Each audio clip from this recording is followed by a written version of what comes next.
Another edition of our weekly podcast. And this week we have a great guest with a really cool nonprofit. This is Abby Bohannan of bikestogether.org. And she's here to tell us a little bit about her nonprofit located right in the heart of downtown Denver. So Abby, take it away. Tell us about you. All right. Thanks. And thanks so much for having me on the show. So Bikes Together is a nonprofit located in the Lincoln La Alma neighborhood. And in general, we provide a lot of cost flexible options for people to get or maintain a bike and get folks into cycling. So we have lots of different programs. We take bikes that are donated and we do lots of different things with them with the ultimate goal of reducing barriers to ridership and to bike mechanics. So you've got a storefront, basically. So I've been there a couple times. Mm-hmm. Go ahead. I'm sorry. Oh, sorry. Yeah, just saying we do have a storefront. Yeah. So our storefront is located at the corner of 10th and Osage in the Lincoln La Alma neighborhood. We started in the Park Hill neighborhood in 2008, and we still have a satellite location there. Unfortunately, our public facing location is currently, or the only public facing location that we have is currently in Lincoln La Alma. We had to close the other one due to the pandemic, but we do some classes, some offsite classes, and some other programs there as well. So if somebody's looking to get a bike and they don't have a ton of money, let's say they're, maybe just want to get something inexpensive just to be able to tool around, what kind of options do you have for them? Yeah, we have quite a few options. And, as I mentioned, we try and eliminate any sort of financial barriers, social barriers, economic barriers to bike ownership. And so we get bikes that are donated. So anybody in the community can drop off a bike in any condition. The only thing that we don't accept is any kind of e-bike. And then those bikes will, once those bikes are donated, we'll assess them for quality. And one of the directions that the donated bikes go is towards, they become project sidewalk bikes. So anybody can come. Those are a suggested donation. They start at about $25 for kids' bikes, but nobody's turned away due to lack of funds. And then we have this amazing program called Learn and Repair, which is probably similar to a Fix a Bike program in other shops. So anybody can come. They make a 40-minute appointment with a mechanic, and then they work one-on-one with that mechanic to learn how to fix up their bike. And at the end, it's a suggested donation. So if somebody comes and they have very little money, they're hoping to get on their feet. Maybe they're, new to this country, experiencing homelessness, just kind of looking for a bike to learn bike mechanics and have limited means to do so. The learn and repair options are a really good route for that. And they can make the necessary fixes, and they can also learn about how to fix their bike and learn about the joys of fixing their own bikes. What do you think your average, is it all age groups? Do you get people of all age groups, young, old, everybody that comes in? We do, yeah. So our Learn and Repair program is open for all ages, and we have kids, we have adults, we have families, anybody who wants to work on their bike. It's open for anybody. You don't have to be referred to us by any sort of through any sort of partnership. You can just sign up for any or you can sign up any Thursday or Saturday for a Learn and Repair appointment. We also sell refurbished bikes. So the bikes that we sell, the mechanics go through, they replace all the wearable parts. They're sold for about 40% of the cost of a new comparable bike. And we sell kids bikes and then adult bikes as well. We also have lots of other programs. So we have a 4-part mechanic series, which is on a monthly basis right now. Right now we have a cohort of middle school boys, which is a lot of fun. Just teaching middle schoolers how to work on their bikes and get really excited about their bikes. That's open to all ages as well. And then we also have a program called Gender Equality Mechanics, and that happens on the last Thursday of every month. It's open for women, trans folks, non-binary folks who maybe haven't historically seen themselves as mechanics or feeling super confident in the mechanic space. So let me ask you this. You get a lot of donations in. You ever come across any, I would say, you always joke about that. What was that phrase? One man's trash is another man's treasure. Do you ever come across some cool, and I'm a vintage bike guy because I'm old enough to be vintage myself. You ever come across some cool vintage bikes? Like Schwinn Varsities, things like that are all the time. Yeah. Really? All the time. Yeah. We get bikes that are donated, I'm constantly amazed by the bikes that we get donated. If you get a Schwinn Varsity, call me. Yeah. Yeah. Schwinn Varsity. That was my first. Yeah. That was my first bike as well. What color is yours? Blue. Okay. Mine was yellow, but I stripped it down to the frame and spray painted it blue, and then built it back up and learned about my bike. But Yeah, we get old Oh God, Schwinn's. that's I think the coolest bike that we've gotten was we got a bike from the 40s that was still in really good condition. We get like banana seat cruisers all the time. Gotten unicycles. We get tandems. We get all kinds of bikes. And so, the project bikes, as I mentioned, are really helpful to help people who are looking for a cost flexible option. But that's also often where we will put some of these older bikes, some of these sort of unique kind of funky bikes because we do have a lot of folks who just really love working on bikes and love learning about bikes, and they will come and look through what we have and hopefully pick out a bike that they're excited about working on. And additionally, we get all kinds of like, I joke and I say that sometimes it's a little bit of a bike museum because we get helmets from the 1920s, which are sort of like they're made from leather and they're like a little bit squishy. I don't know if you've seen one of those, but we get those donated all the time. We get all kinds of varieties of lights donated. We have the lights that are, from like the 70s and 60s that connect to the bike and the bike wheel. I don't know if you've seen those. There's like a little, oh little yeah, motor. I owned one. Oh, nice. Okay. Yeah, we get those all the Little time. generator ones, Yep. ones that rubbed along the wheel. That was Yep. great. I'm surprised they didn't have those in racing. Yeah. Yeah, those are awesome. We get bikes from all over the world. We get bikes that are made in the USA. We get vintage Japanese bikes. We get, bikes that you would ride through the French countryside, just all kinds of bikes. It's a lot of fun. And then the other day, we also accept donated bikes, bikes and bike parts and bike accessories. So a lot of times people will drop things off and, we've gotten things that are, we've gotten all sorts of random things. We've gotten like dog bones donated as part of the donation pile. And the other week I pulled out the donation pile and I was sorting through it and somebody had donated some bike parts that they had wrapped in newspaper. And I unfolded the newspaper and it was from 1991. So it was very cool to kind of see that little time capsule and be able to read through That the is cool. newspaper, the things that were happening in the early 90s. So yeah, we So get all kinds let's of say treasures. let's say you have a Schwinn varsity that came in, Mhm. just hypothetically, and you guys Yeah. you price it out at, how do you figure a price on that you want to sell it for? Hmm. Because I would So think all the there's bikes. two markets there. There's the market of the person who's destitute, needs a bike, whatever. But then there'd be a guy like me. If I saw a Schwinn varsity, I'm going to pay retail, let that go to the nonprofit. Mhm. And to me, that would be cool. I have no problem doing that. So Yeah. how do you price that out? Yeah, so as I mentioned, it's everything is a suggested donation.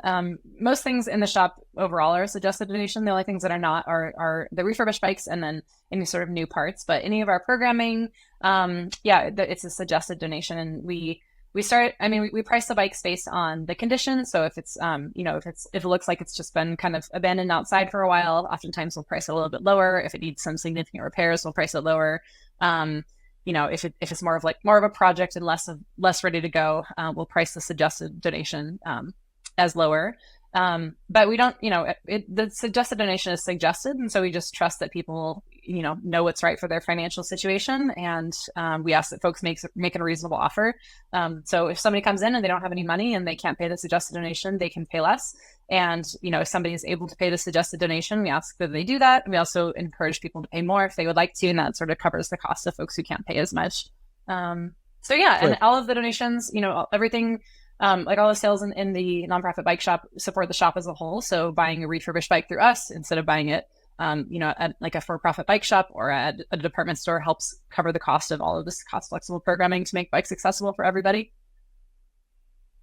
Oh, Yeah. that is so cool. Because I could think of, just ways to get the word out there of Mhm. some cool bikes that you've got to let Mhm. people come in and say, yeah, this is a great way for me to donate. Now, let me ask you this. So if somebody came in, they wanted to pay whatever for a Schwinn varsity or something that they just had an emotional attachment to, Mhm. is that a total tax write-off since you are a 501c3?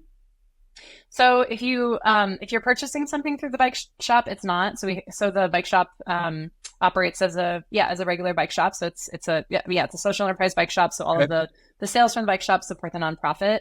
But any sort of donation that you make, either monetary or in kind of donations, all of that is fully tax deductible. So if you Okay. have a Schwinn varsity, if hypothetically somebody out there has a Schwinn varsity and they donate it to Bikes Together, they would get the break on their taxes, and then hypothetically somebody like you could come in and buy that Schwinn varsity, and then that supports the organization.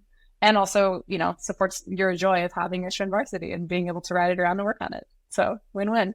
And the other one would be for me, my first racing bike back when I was a teenager was a Peugeot. So if I ever find an old Peugeot from the 70s, I'm all in. We get a lot of those as well. So I'll call you up. I just compare my bike now and I think about that Peugeot that probably weighed 30 pounds and I was racing on it. Oh Yeah. my gosh. Yeah, my very first bike, as I mentioned, was a Schwinn varsity. And at the time I was a college student, and I was really worried about my bike getting stolen because I lived in a college town. And so I would walk up and down 4 flights of stairs every day to take my bike, like when I was going home for the night. Yeah, it was the best. It was the best workout. I mean, CrossFit doesn't have anything on climbing up 4 flights of stairs on the Schwinn varsity has been replaced by kettlebells. Yeah, yeah, yeah. So still good, maybe less fun. I don't know, but yeah, the varsity's yeah. more fun. What was the other one that came out right after the Continental? I believe the Schwinn Continental. Yep. Yeah. Yeah. With those handy little brakes that came over. Yeah, the dual brakes. You could be in the drops or be on the top bar. Those are fun. Yeah. So, do you guys do any major events during the year that promote your shop?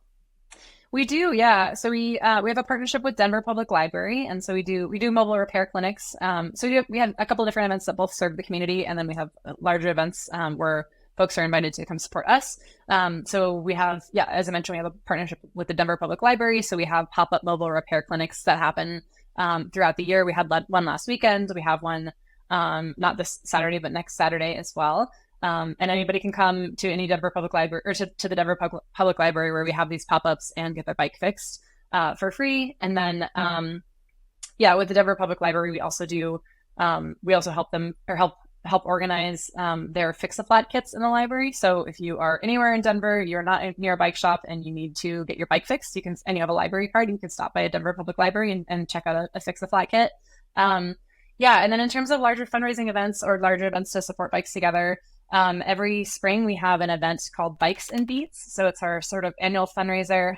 This past year it was in early June, and the last year was in early May. Next year will probably be April or May as well. And that's a lot of fun. We have DJs and food trucks and a silent auction, and it's just like a big bike party. This past year we had a cool bike contest, which was really fun because people came and they showed off their bikes, and we got to nerd out about the bike mechanics and then also hear the story of why people love their bikes. And the person who ended up winning the cool bike contest was somebody who is a volunteer at Bikes Together, who got a bike for Bikes Together that was in pretty rough shape, and it was sort of like on the edge of being recycled, and he put a lot of time and love and energy into it and brought it back to life, and then rode it to the event. So that was kind of its debut ride, and he ended up winning the cool bike contest because of it. What else? Yeah, we participate in Colorado Gives Day every winter, and so for those who are not familiar with that, in November and early December, it's just like a way to support local Colorado nonprofits that are doing awesome work in the community. So we are a participant in that, and definitely, really appreciate the donations that we get during Colorado Gives Day.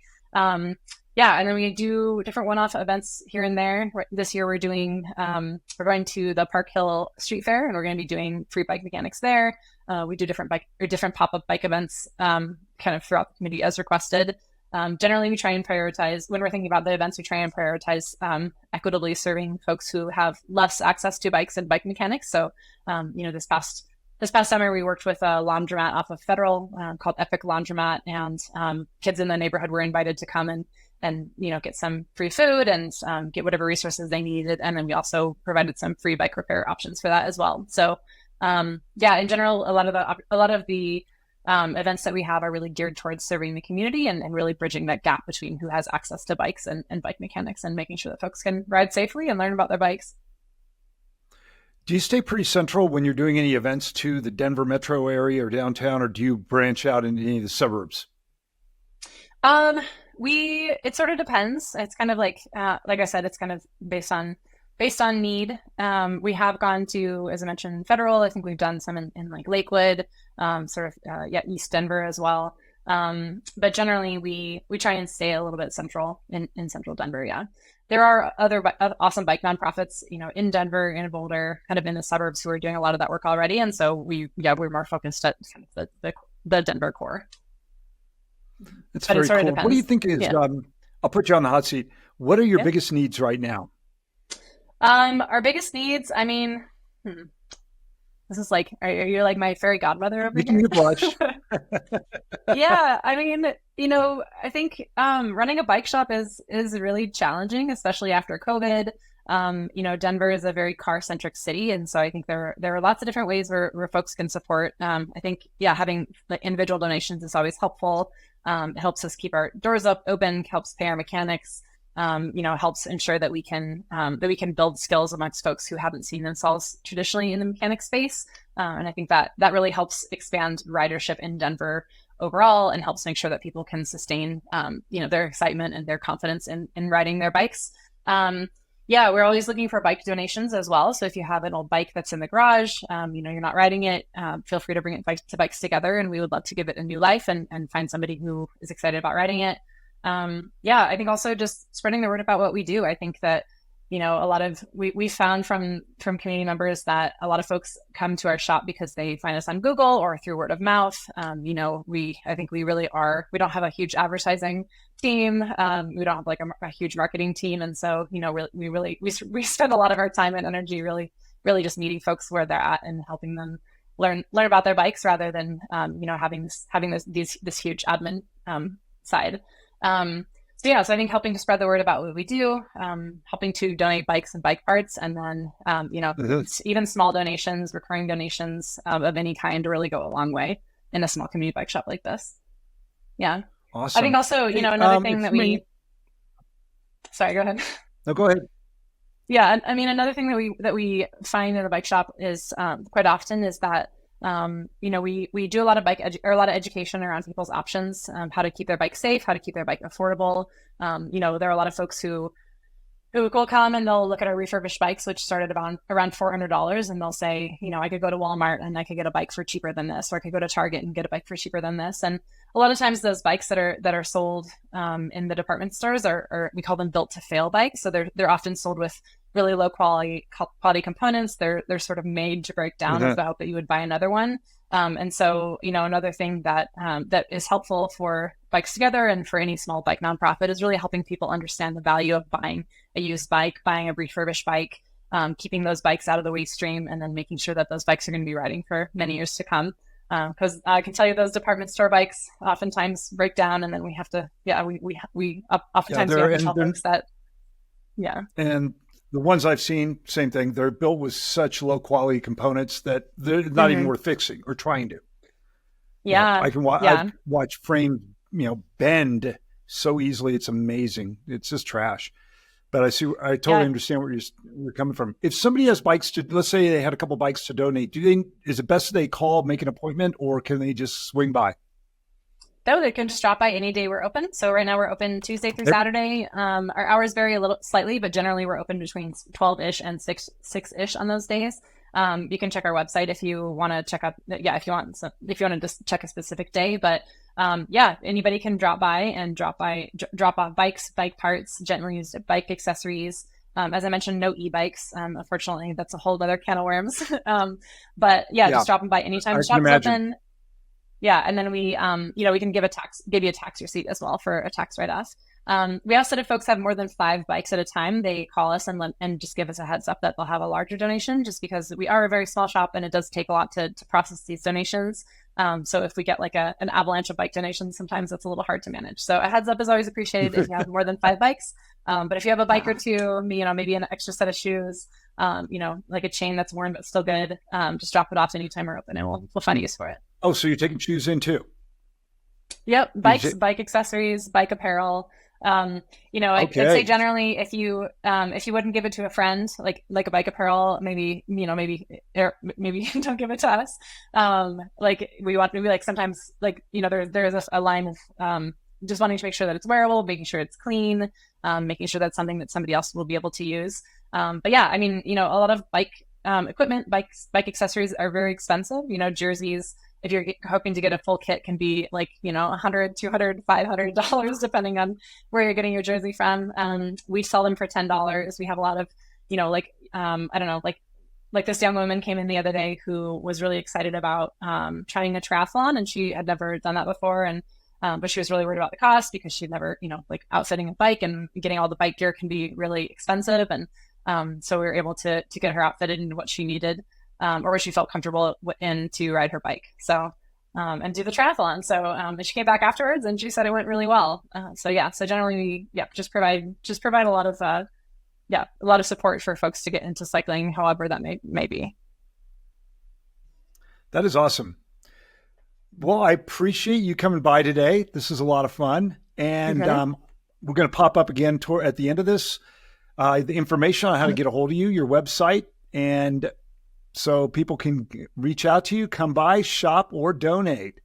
Mm-hmm. So thank Yeah, you once again for coming by. And another thing I would mention is, so if we get bikes that are donated and they are not rideable, either because they're broken or maybe the frame is cracked, we will salvage the usable parts that can be used to fix up other bikes. And we either use those to fix up other bikes, or we also sell them in the shop. So if you are looking for a part, if you're looking for like a set of tires, if you're looking for a new set of pedals, maybe a new seat, we have a ton of that stuff as well, and it's all cost flexible. It's all pay what you want, pay what you can.